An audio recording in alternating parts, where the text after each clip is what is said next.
Bem-vindos ao Fé e História, o podcast do Lepide no Oeste. Eu sou Rodrigo Farias, esta é a Adriana Gomes. Olá! E hoje vamos trazer um tema relacionado às religiões afro-brasileiras, o projeto Vozes do Axé. E para nos falar dele, convidamos a professora da Universidade Estadual de Maringá, Wanda Serafim, do Grupo de Pesquisa em História das Crenças e Ideias Religiosas, o HCIR. Wanda, seja muito bem-vinda ao nosso Muito, humilde podcast. muito obrigada, Wanda, pela sua presença, por ter aceito o nosso convite. É uma honra ter você aqui conosco. E aproveitando, obviamente, que você está aqui, você pode falar um pouquinho mais sobre esse projeto e as entidades que estão envolvidas nessa proposta da Algacir? Olá, Adriana. Olá, Rodrigo. É sempre um prazer dialogar com vocês. Então, fico honrada com o convite também. Espero que o nosso papo possa contribuir um pouquinho para a temática. Parabéns pelo projeto que vocês têm realizado. Então, o projeto Vozes do Axé é um projeto que eu passo a integrar por meio do HCIR, que é o Grupo de Pesquisa em História das Crenças e das Ideias Religiosas do Departamento de História da UEM, de caráter extensionista, né? Então, a gente contribui com outros grupos da cidade, outras entidades, para a realização desse mapeamento dos terreiros aqui na cidade de Maringá, no Paraná. Então, o projeto ele é uma iniciativa da Secretaria de Cultura, via Gerência de Patrimônio, aqui da cidade, do município de Maringá, que foi Uhum. iniciado em 2022. E a gente começa a integrá-lo em 2023, enquanto universidade, né? E são colaboradores o Conselho Municipal de Promoção de Igualdade Racial, que é o CONPIR, aqui de Maringá, e o HCIR, né, que integra com esse caráter extensionista, mas também com caráter voltado para a pesquisa, né, já que esse mapeamento para a gente é bem importante, uma vez que nós somos um grupo que trabalha com história das crenças e ideias religiosas. Então, a ideia assim, do projeto é identificar, produzir conhecimento, né, por meio dessas ações extensionistas, e também, como tem a gerência de patrimônio envolvida, uma preocupação com a educação patrimonial voltada para as casas, para os terreiros, né, para os centros de axé aqui de Maringá, focado principalmente na figura das lideranças. Então, o projeto mapeia, localiza, identifica essas casas e as lideranças das casas, né? É, algumas casas já são públicas, elas possuem Instagram, possuem Uhum. endereço no Google, mas a gente sabe que essa não é a realidade, né? Que a maioria das casas a gente vai conhecendo no contato, no boca a boca, frequentando as lojas de artigos religiosos e por meio das relações pessoais anteriores já com outros pais e mães de santo da cidade que vão viabilizando esse projeto. Então, tem 3 entidades envolvidas, né? E o HCIR da UEM é uma delas. Muito interessante o seu projeto. Então, é assim, é um projeto que além de ter já alguns terreiros, né, alguns espaços religiosos que vocês conhecem, ainda estão conhecendo, procurando, né, em espaços religiosos, quais os que existem na região, mas que são desconhecidos. Muito interessante isso, Wanda. Eu estou agora com um projeto também, desempenhando no Rio de Janeiro, e uma situação interessante que eu acabei descobrindo em relação às religiões afro-brasileiras é a descontinuidade, muitas vezes. Eu não sei se essa é uma realidade no Paraná, é que muitas vezes a mãe de santo, o pai de santo falece e aí acaba o terreiro, né? Então, existe uma lacuna, muitas vezes, na história. Então, são alguns conseguem, né, perpassar por algumas décadas e outros não. Eles têm um momento que eles funcionam como centros terreiros de Umbanda. Foi uma realidade que eu desconhecia e que eu aprendi há pouco tempo. Mas especificamente aí em Maringá, perdão, né? Especificamente aí em Maringá, que é uma cidade marcada pelo catolicismo, é uma referência na cidade, o catolicismo, desde a sua fundação, nos seus símbolos. E como que você observa essa diversidade religiosa na cidade, especificamente? Porque você está mostrando uma diversidade, né? Até espaços desconhecidos. Você agora, junto com todos que estão contigo nesse projeto, vocês estão descobrindo como é que isso está, como é que está funcionando? Explica um pouquinho para a gente. Eu vou comentar um pouquinho essa questão, mas só fazendo um link com o ponto que você destacou antes, essa é uma questão aqui em Maringá também, né? Também A, interessante. a primeira Uhum. mãe de santo que eu conheci, que é a mãe Sanjá, ela já é falecida, né? E também foi um processo, assim, que eu acompanhei um pouco mais de perto, sobre a continuidade ou não da casa, né? E muitas vezes o interesse dos filhos de santo vão esbarrar com os interesses da família carnal, né? Então nem sempre existe esse diálogo, às vezes existe por parte da família e outra parte não. Aí tem as questões do poder público intervindo também, né? Então, esse foi um caso que eu acompanhei, que não teve continuidade. Acompanhei, inclusive, o espaço onde era o terreiro, eu morava perto de lá, sendo destruído, derrubado, para o terreno ser colocado à venda, né? Foi algo que a gente viveu assim com bastante tristeza. Uhum. E é muito interessante, porque a maioria das mães de santo, pais de santos que a gente entrevista ou que conversa, porque nem todos nós chegamos a entrevistar, quando a gente pergunta sobre a continuidade, é sempre uma incógnita, né? Uma mãe de santo me disse com certeza que ela tinha alguém para tocar e dar continuidade, mas essa não é a realidade da maioria. Não é. Eu fiquei bastante assustada aqui no Rio de Janeiro com essa descontinuidade no processo. Que Sim, até preparo, mas às vezes prepara alguém, mas esse alguém não dá continuidade por N motivos, ou então não consegue nem preparar alguém, e aí a casa simplesmente fecha, o espaço religioso fecha. exatamente. E para além do espaço, as entidades também, todo o axé Sim. que estava envolvido naquele lugar, né? Uhum. A gente acaba perdendo o contato da forma que existia até então, né? Então é sempre algo muito triste para as pessoas da casa quando isso acontece.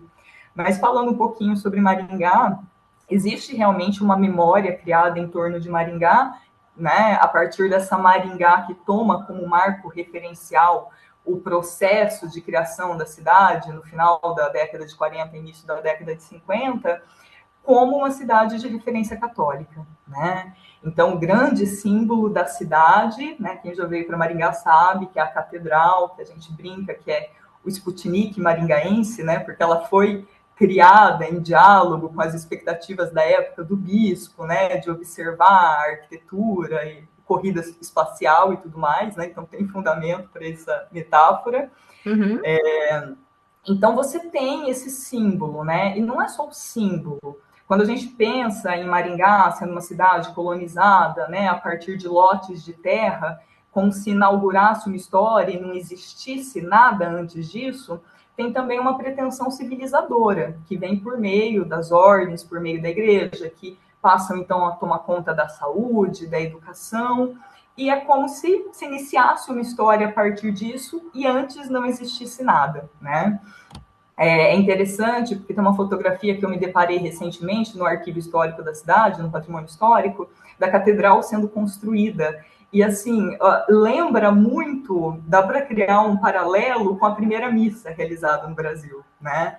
Então, sempre uma preocupação em se criar essa memória do catolicismo marcando o início da cidade. Tem até uma metáfora da obra de um padre que escreve sobre a cidade, que fala em a igreja que brotou da mata, né? Como se Maringá começasse a partir da igreja. Então, isso está muito presente. Mas essa narrativa não considera as presenças africanas que já existiam na região, a presença indígena que já existia na região, e dificulta também porque não tem o tipo de documento clássico com o qual os historiadores gostariam de trabalhar, principalmente os que partem dessa análise memorialista, para apresentar essa diversidade religiosa, né? Então, assim, os escritos memorialistas contribuíram para apresentar Maringá como uma cidade católica, mas existem algumas pesquisas recentes que já vêm trabalhando nessa contracorrente. O primeiro trabalho é de 2014, acho que é de 2009, publicado em 2014,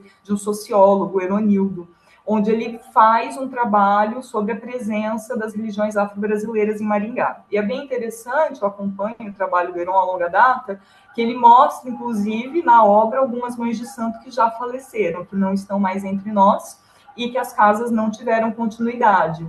Um pouco depois, eu orientei uma dissertação de mestrado do Giovanni, onde ele também trabalhou com a presença das religiões afro-brasileiras em Maringá, e ele mapeou, né, tanto a localização desses espaços, quanto trabalhou com as representações no jornal e o silêncio que esses memorialistas da cidade criaram a respeito de outras religiões, né? Então, assim, a forma que as religiões aparecem, que destoam do catolicismo, a gente tem uma presença protestante evangélica muito forte na cidade, né? Mas elas entram no discurso oficial a nível cultural, né? Então tem a mesquita, tem o templo budista, tem uma comunidade judaica, algumas delas fazem parte da rota turística da cidade, né? Mas ainda é muito mais como uma leitura de cultura do que como uma leitura de religião. Então esse é um dos pontos que eu estou sempre tentando tensionar para entender esse olhar, né? Recentemente, eu orientei também uma dissertação de mestrado que detectou, agora com fontes documentais, né, porque as suspeitas a gente sempre teve, da presença do espiritismo aqui já na década de 40, nesse processo de criação dessa memória oficial da cidade, né? E o interessante é quais são os documentos, como que a gente tem acesso à presença de uma comunidade espírita organizada que cria um hospital na região de Maringá, mas que é expulso de Maringá, mesmo indo para uma cidade vizinha, o pessoal organiza a caravana para tentar fechar, né? Por meio de processos crimes, né? Eu acho que vocês sabem que não é uma novidade, como que muitas vezes as referências ao espiritismo a gente vai encontrar por meio desses processos. E é por meio de um arquivo que está abrigado na universidade, que veio do fórum, que seria descartado, né? E esse arquivo está lá, está sendo cuidado, né? Mas sempre precisa daquele olhar do pesquisador que se depare com aquela temática, que encontre e que leve adiante, né? E aí, por meio de todos esses olhares e acessos, um dia a Giovana chegou para mim com esses processos e falou: você acha que sai um trabalho daquilo? Eu falei: que pergunta, tadinha, né? Embora não seja uma novidade no âmbito nacional, esse olhar era algo que, para a história de Maringá, ainda não existia essa documentação que mostrasse essa presença, né? Então, a gente consegue tensionar e ver que é uma cidade marcada pela diversidade religiosa, né? Mas que não aparece na memória oficial da cidade. Interessante, Wanda. E esse mapeamento, que faz parte do trabalho de vocês, vocês conseguiram já identificar um número expressivo de casas e centros? Como é que está a evolução desse trabalho até o momento? Só complementando a pergunta da Adriana, que eu fiquei curioso aqui, Maringá tem mais ou menos 400 mil pessoas, né? Eu vi aqui dei um Google aqui enquanto você falava rapidinho, só para conferir. É quase mais Niterói. Niterói tem um pouquinho mais. Existe alguma estatística, só pra gente, você falou de predomínio do catolicismo, tem uma comunidade evangélica forte, e tem essas comunidades menores que são tratadas como uma coisa, uma curiosidade cultural mais do que religiosa, uma presença mais nesse âmbito. Tem alguma estatística, só pra gente ter uma ideia da dimensão de quantos por cento, mais ou menos, seriam esse catolicismo, esses protestantes, ou os afro-brasileiros? Tem alguma estatística sobre isso? Eu não vou lembrar agora, de cabeça, de memória, qual que é a estatística do censo de Maringá, porque está um pouco desatualizado também, né? Mas ela está acima da média nacional. A média nacional de católicos, se eu não me engano, no último censo estava em torno de 68. Então, ela deve estar entre 70 e 80. E da mesma forma, depois os protestantes, que um número significativo. Quase toda a outra parte, né? E no que diz respeito ao espiritismo, às religiões afro, outras denominações, elas acabam não ocupando um número tão expressivo se a gente for pensar quantitativamente. Só que aí é o problema que todo pesquisador das religiões vai encontrar quando eles trabalham com o censo, né? Ainda, mesmo em 2024, é muito comum que as pessoas se declarem católica por uma identificação, quase num modo piloto automático. E eu digo isso porque tem uma mãe de santo que a gente entrevistou, que é a mais antiga aqui da cidade, que a gente identificou, e quando eu converso com ela, a gente pergunta religião, ela diz católica. Né? Nossa. Então, isso é muito comum, né? Embora ela esteja ali engajada. Totalmente envolvida, tem casos né? também de que se apresentam como espíritas. Isso ainda é muito comum, né?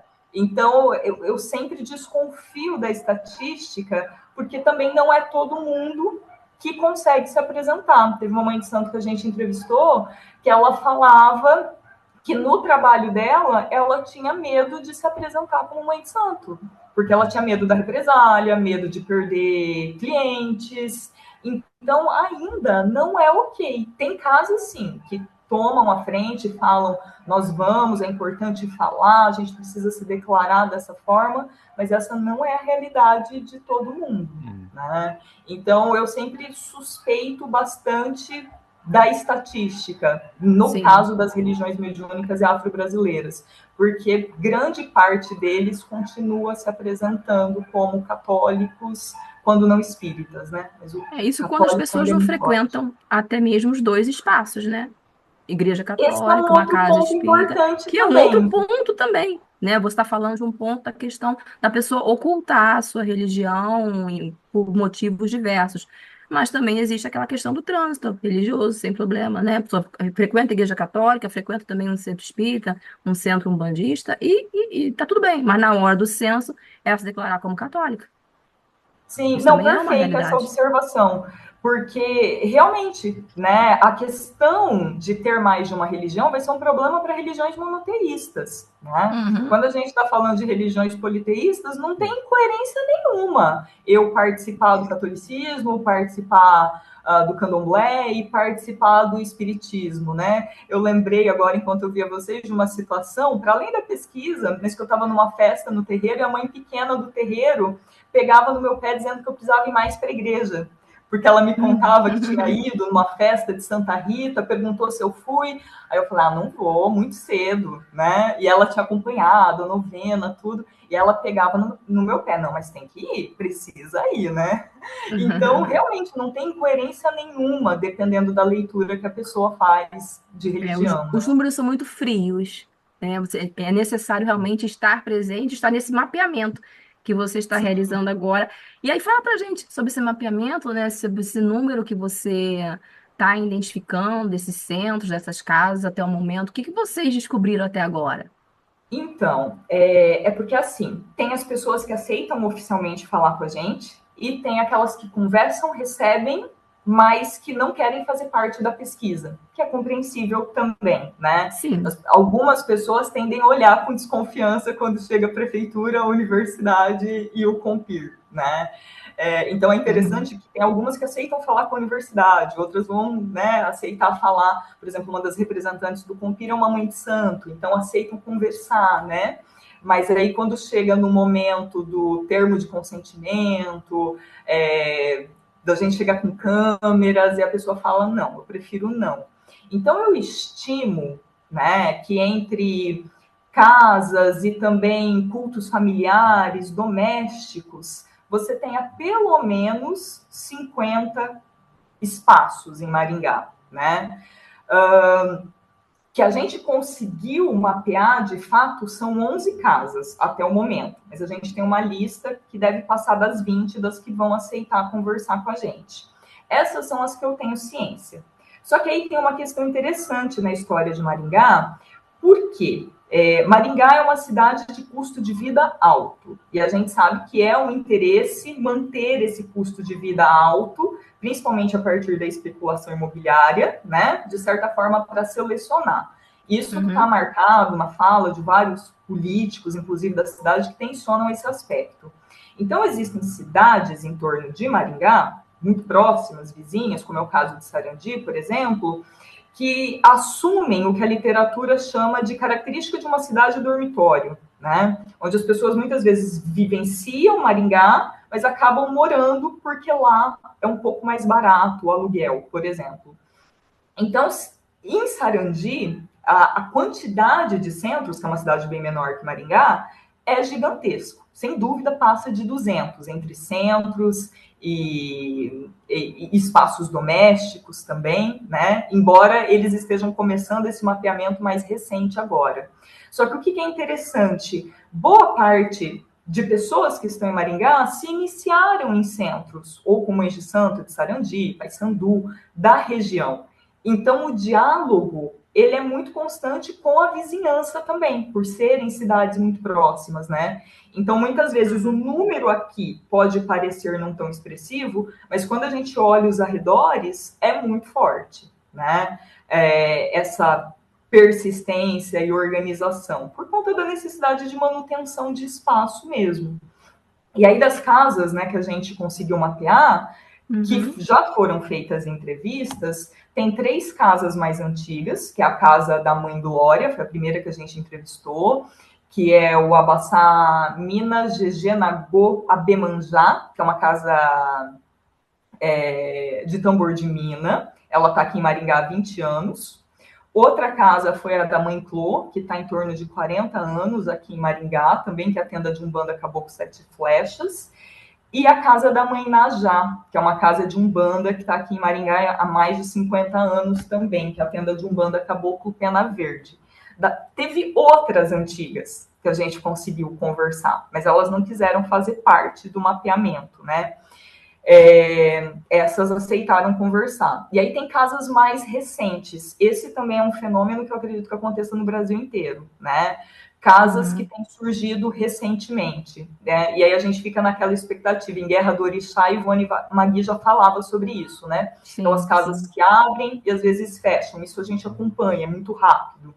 Mas tem algumas que a gente entrevistou que estão por aqui em Maringá há torno de 3 anos, por exemplo. Então, são mais recentes. Tem o Recanto Caboclo Tupinambá, da mãe Elô, que também que é umbanda sagrada, né, mais ligada à perspectiva do Rubens Saraceni. A Casa do Pai Natan, que é a tenda de Umbanda Amigos do Axé, que é uma casa de Umbanda também. E ele ocupa um espaço bem grande aqui em Maringá, que se distingue das outras casas, assim. Tem o pai de Jan, que tem uma casa cigana, que é a tenda de Umbanda Caboclo Pablo Cigano, né? Então tem uma característica bem específica também. O pai Jean, que tem a tenda de Umbanda Zé do Coco, né? E ele faz questão de se apresentar como macumbeiro e de associar a ideia de macumba, né? Saindo do que o senso comum normatizou pensar, né? Como algo depreciativo, mas tentando associar um pouco mais do que ele chama da ideia da macumba carioca, que já está presente ali, os calundus no século XVIII, por exemplo. A mãe Vanessa, que tem o Centro Sagrado Pilão de Prata, que também se apresenta como umbanda, né? Tem um caso interessante, que é o do pai Luque e da mãe Jaque. Eles têm uma casa que é candomblé e umbanda junto, não que seja cruzado. A casa é dividida. Tem momentos que são feitos ritos de candomblé, ela é a responsável, ele é o responsável pelo candomblé, e tem momentos que são feitos ritos de umbanda, e aí ela é responsável pelo rito, né? Que é o Ileaxé Chapanã Cosep. Então a gente vai percebendo várias especificidades. A gente entrevistou ainda o pai Wilker, que se apresenta como um banda Molocô, né? E o pai Gustavo, o pai Wilker é do Abassá de Oxóssi e Oxalá. E o pai Gustavo foi um dos últimos que a gente entrevistou. Ele tem o Abassá de Xangô e Oiá. Ele se apresenta como Molocô, não como um bando Molocô, né? Então é interessante que cada um vai tendo as suas características, a leitura específica da religião, né? Cada casa, assim, é um universo religioso, simbólico, muito diferente um do outro, com características bem próprias, né? Então, para mim, esse mapeamento, ele é demorado, apesar de ter 3 entidades, são poucas pessoas envolvidas, e a gente faz isso para além de todas as atividades que desenvolve, né? Então, tem momentos que a gente vai, senta, conversa, escuta, o que fica na entrevista é só a pontinha do iceberg, né? Então, é uma possibilidade de aprender sobre esse universo, que aqui em Maringá é muito amplo e dinâmico. Muito interessante, Wanda. Inclusive, eu orientei um aluno no mestrado em que ele falou sobre a Umbanda, o Molocô, aqui no Rio de Janeiro. Ele continua também agora no doutoramento, prosseguindo com a pesquisa dele, falando do Tancredo da Silva Pinto e da importância que ele teve para o Molocô, não só no Rio, mas no Brasil como um todo. Então, eu acredito que exista também algum certo diálogo do Tancredo, de tudo que ele fez, aí também em Maringá, mas depois a gente troca essas figurinhas, né? Em Perfeito. relação especificamente, né, o que você estava falando, entre essas casas mais antigas e essas casas mais jovens, você vê alguma diferença entre elas? Existe algum embate, algum tipo de confronto, conflito, enfim, em relação aos fundamentos dessas casas? Olha, existem assim, tem diferenças de acesso e tem diferenças de fundamento também. Tentando Uhum, trazer isso, acho que a primeira diferença entre as mais antigas e as mais jovens, porque existem diferenças também entre as antigas entre si, entre as jovens entre si, né? Mas é o acesso a elas, né? As mais jovens hoje, como eu comentei, elas têm Instagram, têm redes sociais, então esse primeiro contato ele acaba sendo um pouco mais fácil, né? Quando a gente chega com termo de consentimento, chega com câmera, isso não assusta tanto. Os mais antigos já era, em alguns casos, uma certa desconfiança, né? uhum, Acho que uma diferença é que os mais antigos, eles geralmente se dedicam, embora isso aconteça entre alguns mais jovens também, né? Mas eles se dedicam integralmente à função.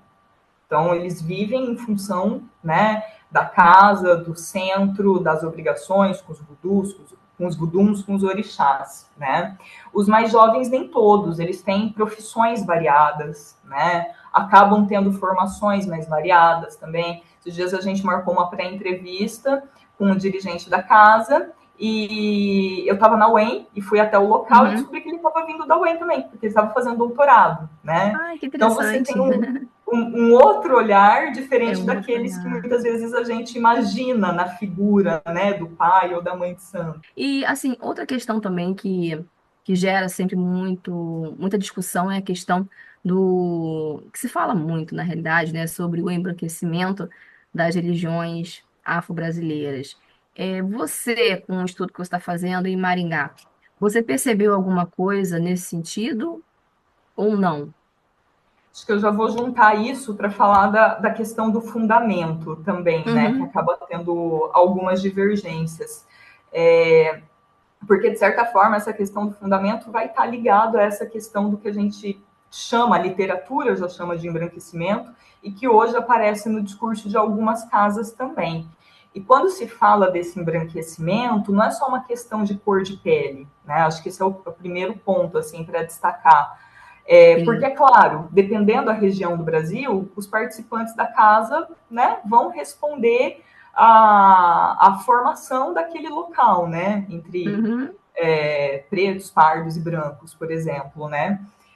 Então, não é apenas uma questão de cor de pele, mas é na medida de como essa religião se desliga, né, ou se afasta de tradições, noções de África, né, para forma que o uhum. culto se organiza no Brasil, e se aproximam, por exemplo, do kardecismo ou do catolicismo. Eu acho que esse é o grande ponto quando a gente ouve falar do embranquecimento aqui, dentro da discussão que eu tenho acompanhado, né? Uhum. Então, o Então, por embranquecimento exemplo, seria essa proximidade com o catolicismo e o espiritismo kardeciano, né? isso. Uhum. Então, por exemplo, essa questão que você falou do tatá, por conta do homolocô, né? É uma tentativa que a gente já vê em metade do século XX de aproximar a Umbanda, né? Das raízes africanas, porque a gente Africanas, sabe que tinha sim. algumas correntes que vão tentar não passar por África, né? E ligar, por exemplo, a uma ideia de Índia, Lemúria, enfim, a gente sabe que essas mitologias da narrativa, da genealogia, né, elas Uhum. fazem esses percalços. Então, é muito comum, por exemplo, que quando o dirigente da casa ele é mais inserido nos movimentos sociais, ligado nos debates das questões raciais, exista uma preocupação mais forte em repensar o que é a história da presença das crianças africanas no Brasil, como que elas se constituem, né? E Uhum. tentar entender esses processos de hibridização e, por vezes, tentar se afastar, embora a gente saiba que toda religião é híbrida, né? Se afastar, né, de algumas características. Então, privilegiar, por exemplo, o culto ao orixá, né? E tem terreiros que falam, nós não respeitamos, mas aqui na prática nós não trazemos santos católicos. Então, essa é uma das coisas que acontecem, que é uma tentativa, né, de se afastar dessas Uhum. interpretações que eles entendem como embranquecimento da religião, que se aproximaria do catolicismo ou do kardecismo, por exemplo. Né? Essas são algumas coisas que surgem. E aí outras coisas que a gente percebe a nível de fundamento são as questões de tempo e de hierarquia, né? Entre os mais antigos, a questão do tempo que você está iniciado na religião, ele é extremamente importante, porque a hierarquia se estabiliza, se organiza em função disso, né? A oralidade é importante, o tempo que você passa na casa, no terreiro é importante. O Reginaldo Prandi já tem artigos, e vários outros autores também, onde eles discutem essa temática. Como que a sociedade capitalista acaba inviabilizando isso. Você, por exemplo, se retirar da sociedade para iniciação por 21 dias. Né? Sim, Isso acaba ficando inviável. inviável, sim, para quem tem um trabalho, tem um emprego, como você estava falando anteriormente, é impossível, a não ser nas férias. Exatamente. É. Então, historicamente, a gente vê as casas fazendo algumas adaptações, como toda religião faz, por uma questão de Uhum. permanência e continuidade, mas que vão gerar alguns confrontos na interpretação das lideranças. Outra questão é da oferenda animal, por exemplo, né, que acaba sendo associada mais às práticas de tradição africana, né? Entende-se que aquelas que vão embranquecendo abre um pouco mão dessas características. Então, tem, por exemplo, casa de umbanda, que se utiliza, né, da oferenda animal, e tem casas que não se utilizam. Então, isso também é uma coisa que entra na questão do fundamento, das leituras que cada um faz, né? Então, tem aqueles que vão entender que o fundamento está ligado à discussão da luz, do amor, da caridade. Tem outros que defendem isso também, mas que entendem que tem que ter uma prática antirracista, né? Que isso desligado de uma compreensão do que foi o processo da diáspora africana e da organização, né, da presença do negro no Brasil e dos entraves que foram colocados à sua existência, por si só não seria suficiente, né? Então você encontra todos esses embates que vão acontecendo nas casas, né, e que vão marcando diferenças de formas de pensar, as entidades que cada casa cultua, né, também são características, embora todas que a gente tenha frequentado tenham a presença de Exu, por exemplo, né, que eu sei que em algumas na literatura nacional acabam tentando amenizar um pouco disso, né, mas aqui todas Sim. que a gente encontrou trabalham dessa forma, né. A própria exigência da dedicação dos filhos também, né? Se pode ser feito isso parcialmente ou se tem que ser feito integralmente, são questões que estão ligadas a fundamento que vão variar de um lugar para o outro. Uma curiosidade, já que você falou do Exu, e eu lembrei, você citou uma variedade considerável de religiões afro, é que aqui no Rio, em particular, geralmente as pessoas ouvem os leigos, né? Ouvem falar de Umbanda e Candomblé ou chamam tudo genericamente de macumba, muitas vezes com uma carga negativa, né? E a Quimbanda, ela também tá nesse conjunto todo que você está mapeando, ou ela, em Maringá especificamente, claro, ou ela não, ela é muito minoritária, ou ela não apareceu muito? Pergunto porque a gente ouve pouco falar da Quimbanda, né? E as poucas vezes que eu tive a oportunidade de conversar com quimbandeiros, né, muitas vezes eles se queixam um pouco de que eles são tratados, inclusive pelas outras pessoas de outros cultos afro, como uma coisa meio indesejável, ou assim, eles são tratados com certo Sustentável. preconceito. Isso aparece em Maringá também, especificamente, esse segmento? Aparece com bastante força, né? Só que é interessante isso, Rodrigo e Adriana, porque toda essa discussão que eu acabo fazendo aqui e que a gente faz, ela passa muito por como o meio acadêmico pensa certos conceitos. E a forma que a gente trabalha certos conceitos não são necessariamente a forma que as casas vão estar vivenciando ou pensando isso, né? Perfeito. Boa parte desse esforço que eu estou apresentando para vocês é muito mais um esforço intelectual enquanto historiadora do que uma preocupação que muitos dos grupos vão ter, né? Sim, perfeito. Então, por exemplo, a quimbanda ainda hoje é entendida por boa parte das pessoas enquanto uma prática do mal, né? Inclusive de alguns centros. Tem uma discussão do Jorge Lapassade, inclusive, sobre isso, que eu acho maravilhosa, onde ele fala desse poder libertador da Quimbanda, né? E ele discute, inclusive, como que a Umbanda, pensando essa Umbanda mais ligada ao Zélio, em certo aspecto, ela poderia ser um tanto repressora de valores, ideias, costumes, né? Então, a Quimbanda, que vai ter essa marca muito forte das pombagiras, do Exu, ela acabou ficando associada aqui na região por uma ideia de fazer o mal, né? Então, ninguém dentro de uma cidade como Maringá vai querer se identificar ou ser associado a uma prática que faz o mal, né? Então, teve uma mãe de santo que na fala dizia, né? Não, nós não fazemos o mal. Bom, não sei a Quimbanda, mas nós não fazemos, né? Então, mesmo entre os grupos, e por isso que eu insisto tanto na necessidade de uma discussão antirracista também nesse sentido, porque mesmo entre os grupos, ainda está presente essa ideia de uma dissociação, né? Tem grupos que fazem coisas que não são legais, né? Enquanto professora, quando eu trabalho com história das religiões, eu sempre tento tensionar essa ideia dualista de bem e mal, né, que o pensamento ocidental cristão acaba impondo para a gente. A gente sabe que não é tão simples assim essa ideia de fazer o mal, né? Sim. Eu sempre brinco que quando mesmo uma pessoa super bem intencionada que está fazendo uma oração para conseguir passar numa entrevista de emprego e conseguir a vaga, quando ela faz essa oração, sei lá, para um filho conseguir esse emprego, automaticamente ele está tirando os outros concorrentes, né? Então, se a sua oração ela é bem sucedida, ainda que a ideia seja muito boa, tem uma consequência, né?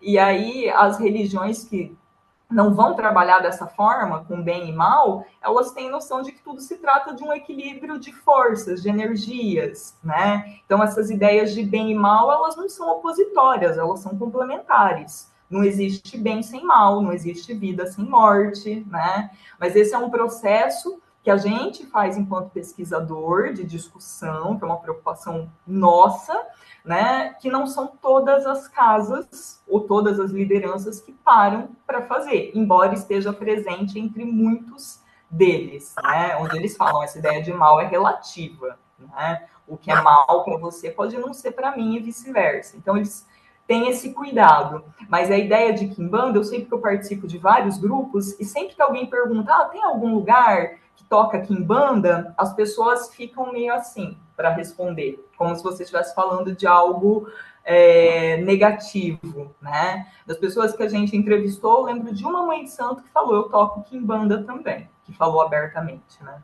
E eu fico agora extremamente inquieta, Wanda, porque assim como você, eu também trabalho orientando relacionados à religião, religiões de matriz africana, afro-brasileiras, enfim, seja a denominação que quer, e metodologicamente, a partir de toda essa experiência que você está tendo, me diz como que você metodologicamente trabalha com essas casas, como que você, enquanto historiadora das religiões, como que você lida com isso? Agora eu quero saber a Wanda, né? A Wanda em meio a toda essa demanda de informações que você trouxe para a gente hoje. Esse é um ponto muito interessante, Adriana, porque assim, eu tenho muito carinho por todas as pessoas que nos recebem, que nos aceitam, que dialogam com a gente, né?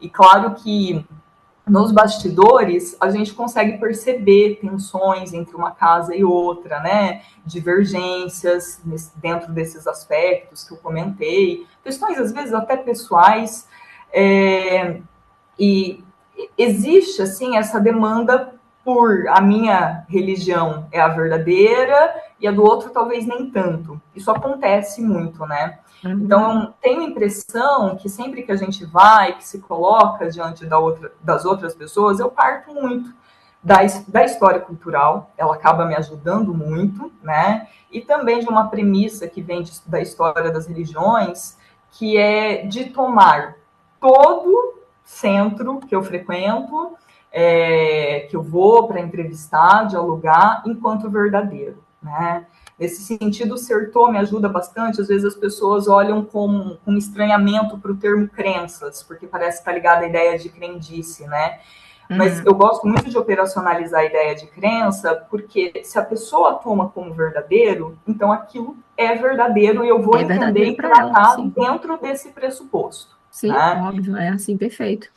Então, eu não entro em embate com quem quer que seja que eu esteja trabalhando, né? Mas eu tento compreender como pensa a religião, como vivencia a religião, quais são os seus argumentos, a história de vida dessa pessoa, para que opte por determinada ritualística e não outra, né? Então, toda a prática ela é tomada como verdadeira.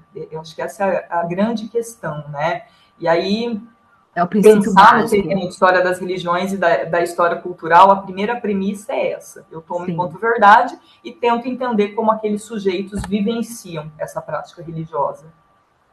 Quem se que preocupa bacana. com o que é verdade ou não é verdade, quem tenta se fazer de árbitro geralmente é teólogo, né? Não é o cientista, Exatamente. não é o acadêmico que está ali para estudar como aquela comunidade, como aquelas pessoas, como aquele imaginário funcionam, né? Não, não cabe a nós esse papel realmente de juiz. Os fiéis quiserem fazer essa disputa que façam entre si no lugar de fala deles, mas a gente não está ali para isso. Exato. Wanda, além desse mapeamento das entrevistas que você está organizando, quais outras ações que o projeto também envolve? Tem algumas coisas interessantes que foram realizadas, mesmo dentro desse curto tempo, né, que ele tem sido realizado. Um Aham. que já vem da Secretaria de Cultura e que a gente apoia, que é o Patrimônio na Roda. Embora aqui em Maringá não exista nenhum patrimônio que não seja católico, né, eles têm tentado tensionar um pouco dessa discussão, convidando pais e mães de santo para falarem sobre a sua ritualística, sobre a sua tradição religiosa. Então, geralmente são em espaços como centros culturais ou no próprio teatro, onde algum pai ou mãe de santo é convidado para dialogar com a população, apresentando a sua casa, a sua história. Isso é uma coisa que eu acho bem interessante, porque existe uma demanda e uma curiosidade muito grande por parte da população por esse contato e por essas conversas. Então, tem essa ação. Além disso, nesse período, a gente organizou na universidade, que não é tão frequente, né? Fazia tempo que a gente não tinha um evento com mães de santo na universidade, onde nós convidamos o Oronildo, que organizou o livro Maringá de Todos os Santos, e duas mães aqui da cidade, que são a mãe Glória e a mãe Clô, para participarem do evento, né? E para mim isso foi assim, algo extremamente emocionante, porque elas vieram, falaram, nós prestamos homenagens também, porque a mãe Clô, por exemplo, ela é minha amiga e passou por uma situação de agressão, de violência algum tempo atrás, que me deixou muito emocionada e abalada com a situação, porque um pouco antes ela tinha me dito que estava com saudade de voltar para o UEM que ela tinha ido alguns anos atrás, e aí de repente eu falei, caramba, ela me disse que queria voltar para o EN e de repente ela não volte mais. Então, assim que ela se recuperou de saúde, a gente organizou isso para que ela pudesse estar lá. E a mãe Glória é outra, que já havia participado um tempo atrás, e que assim que eu cheguei na casa dela, ela falou, tô com saudade de ser convidada para ir na UEM. E eu falei, Ai, coisa pedido boa! atendido. Então, é interessante porque existe essa demanda, né? E foi um Aham. evento muito legal, assim, teve o Maracatu se apresentando. Então, essas ações são bem importantes também. Para a universidade também entender que é importante, a nível de direitos humanos, falar de diversidade religiosa. Um outro Ah, evento foi a Volta Histórica, organizada pela Gerência de Patrimônio, onde saiu um ônibus do centro da cidade e levou assim os inscritos e lotou, acabaram rapidamente as vagas para visitar 3 centros aqui de Maringá, né? Então eles tiveram uma vivência, conversaram com as mães de santo, foi assim um evento que durou 7 horas e que as pessoas saíram extremamente apaixonadas, né? Então acho que esse contato, o poder público, a universidade agindo nesse sentido ajuda muito, porque as pessoas têm vontade de conhecer, mas às vezes elas não sabem nem por onde começar, né? E o que está sim. acontecendo agora é a exposição Vozes do Axé, também no museu aqui de Maringá, que fica no Teatro Calil Haddad.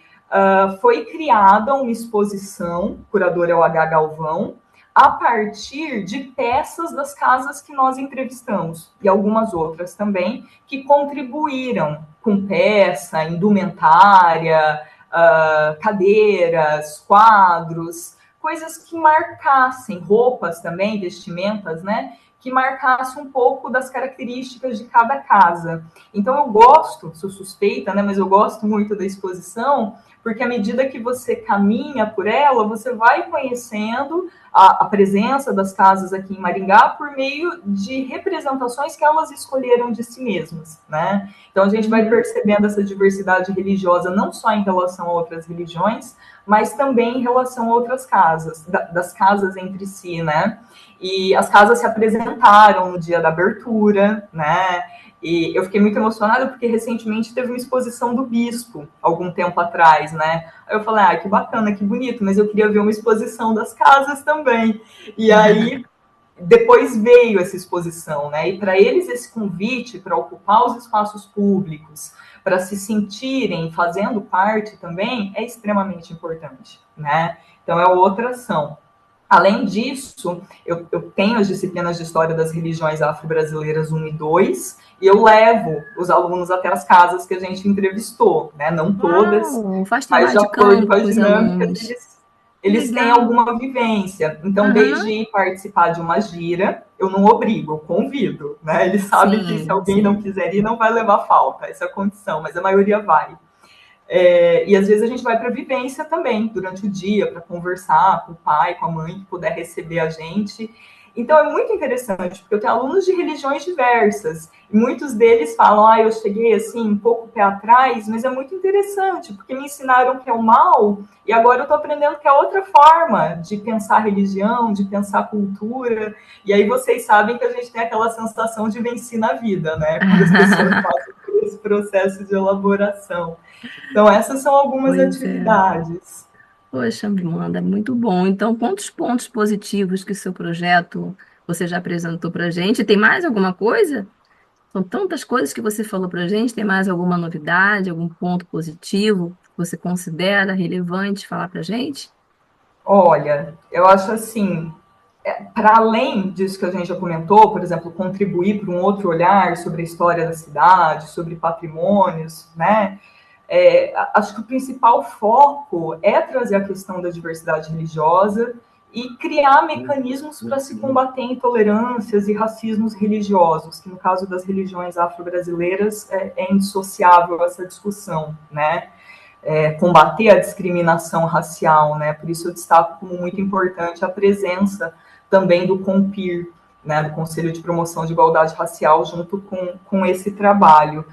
Para mim, a que me toca diretamente, a Wanda, é quando a gente chega, e eu já ouvi isso de vários pais e mães de santo, né? Que a gente vai se apresentar, né? Dizer, olha, a gente está tentando conversar tal. E aí eles olham para a gente e falam, a gente estava esperando por vocês. Ai, que Então, é maravilha. uma Que demanda. sensação maravilhosa, Wanda. Então, eles querem contar a sua história também, eles querem fazer parte desse universo da Sim. cidade. É claro que eles fazem, eles sabem que eles fazem, né? Mas falta esse reconhecimento ainda público, né? E aí a universidade, Secretaria de Cultura, Conselho de Promoção de Igualdade Racial, tem encontrado essas formas de colaborar para que isso aconteça, né? Poxa, Wanda, muito obrigada. Aprendi muito com você hoje. Aprendemos, né, todos nós com você hoje. Projeto maravilhoso que você está realizando em Maringá. Vai ser um sucesso. Está sendo um sucesso já. Coisa maravilhosa. Rodrigo, agora eu passo a palavra para você. E antes de mais nada, mais uma vez, obrigada pela generosidade de estar aqui conosco, Wanda, mostrar todo esse conhecimento, esse cabedal de conhecimentos, enfim. Rodrigo? Bom, então a gente está encerrando, mas antes de encerrar, Wanda, se alguém quiser conhecer melhor o projeto, alguém ouvir nosso programa, né? Ou conhecer melhor o projeto, ou querer conhecer melhor as atividades do HCIR, como é que faz? Como é que dá para entrar em contato? Tem um site para visitar? Algum e-mail, ou de repente um perfil de rede social, alguma coisa assim? Tem sim, Rodrigo. Eu acho que o que contempla mais, que você vai encontrar todas essas informações que você pediu, é o Instagram, que é o @hcir, HCIR.UEM. Lá tem o Linktree, então tem o site com todas as dissertações e teses já realizadas, tem um canal no YouTube também, onde tem palestras, inclusive, que vocês já ministraram, disponíveis, né? Tem informações para o nosso podcast, do qual vocês também participaram. Enfim, tem as fotos do evento, e aí tem formas de comunicação por ali. Acho que é o caminho mais completo. Eu quero agradecer muito, imensamente, esse convite da Adriana e do Rodrigo. Sempre que vocês convidam, eu participo com uma enorme alegria. Tenho um respeito imenso pelo trabalho que vocês fazem, pelas pesquisas que desenvolvem. Então, fico honrada com a participação. Muito obrigada, é sempre um prazer.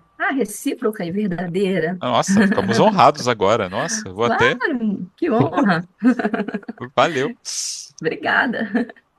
Recebemos hoje a professora Wanda Serafim, da Universidade Estadual de Maringá, e que também está no grupo de pesquisa em História das Crenças e Ideias Religiosas, o HCIR. Mais uma vez, obrigado, Wanda. E em breve voltaremos com mais um bate-papo, também unindo ciência e religião, ou melhor, da religião como objeto da ciência, seja ela histórica ou social. Quem quiser entrar em contato com a gente, anote aí, o nosso e-mail é lepide.universo@gmail.com. E ali estamos abertos a críticas, sugestões e comentários em geral que vocês quiserem fazer. E não esqueçam também, claro, de apertar a tecla seguir na plataforma de onde você está nos ouvindo, que assim você será avisado toda vez que um novo episódio for ao ar. E assim, muito obrigado e até a próxima. Até.